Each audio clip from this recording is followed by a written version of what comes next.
Harriet Burden, Notebook C, Memoir Fragment. I started making them about a year after Felix died. Totems, fetishes, signs, creatures like him and not so like him, odd bodies of all kinds that frightened the children, even though they were grown up and didn't live with me anymore. They suspected a version of grief gone off the rails, especially after I decided that some of my carcasses had to be warm, so that when you put your arms around them you could feel the heat. Maisie told me to take it easy. "Mom, it's too much. You have to stop, Mom. You're not young now, you know." And Ethan, true to Ethan's self, expressed his disapproval by naming them the maternal monsters, the dad things, and pater horribilam. Only Avon, wondrous grandbabe, approved of my beloved beasties. She was not yet 2 at the time and approached them soberly and with great delicacy. She loved to lay her cheek against a radiant belly and coo. But I must back up and circle round. I'm writing this because I don't trust time. I, Harriet Burden, also known as Harry to my old friends and select new friends, am 62, not ancient, but well on my way to the end, and I have too much left to do before one of my aches turns out to be a tumor, or loss of the name dementia, or the errant truck leaps onto the sidewalk and flattens me against the wall, never to breathe again. Life is walking tiptoe over landmines. You never know what's coming, and if you want my opinion, we don't have a good grip on what's behind us either. But we sure as hell can spin a story about it and break our brains trying to get it right.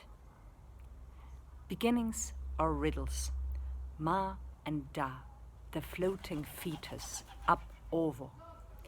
There are multiple moments in life, however, that might be called originating. We just have to recognize them for what they are. Felix and I were eating breakfast back in the cold apartment at 1185 Park Avenue.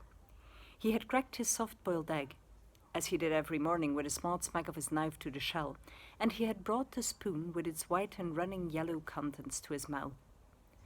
I was looking at him, because he appeared to be on the brink of speaking to me.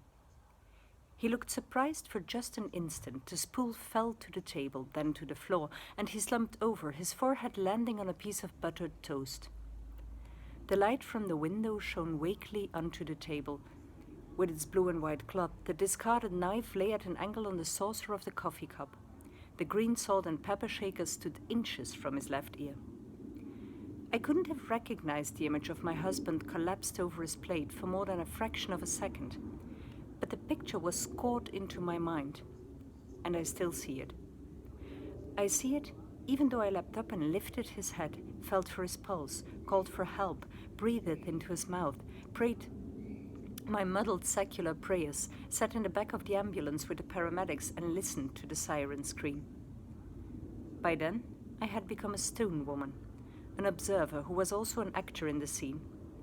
I remember it all vividly, and yet part of me is still sitting there at a small table in the long, narrow kitchen near the window, looking at Felix. It is the fragment of Harriet Burden that never stood up and went on.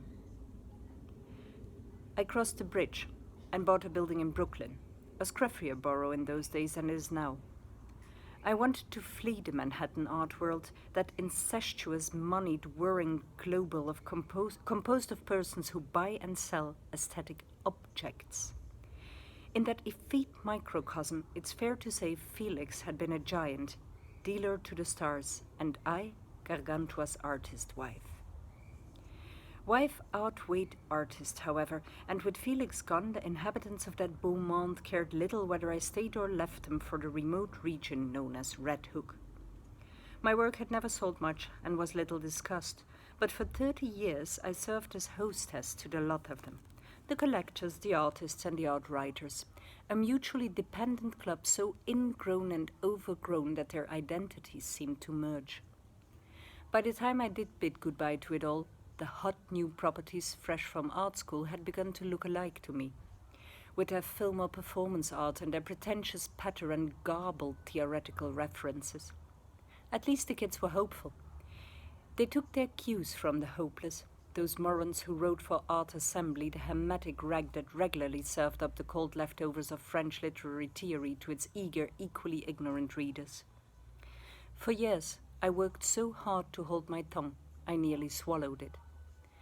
For years, I had slid around a dining room table in various costumes of the bright, eccentric variety, opposite the Clee, directing traffic with deft signals and smiling, always smiling.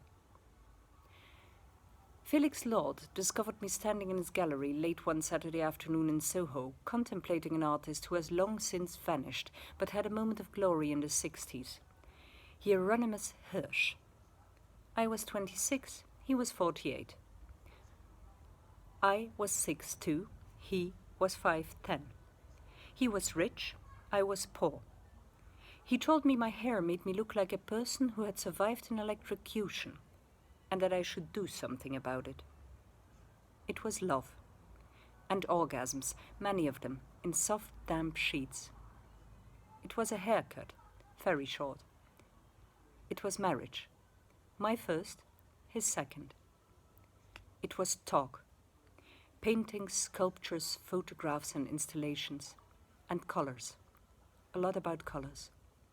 They stained us both, filled our insides.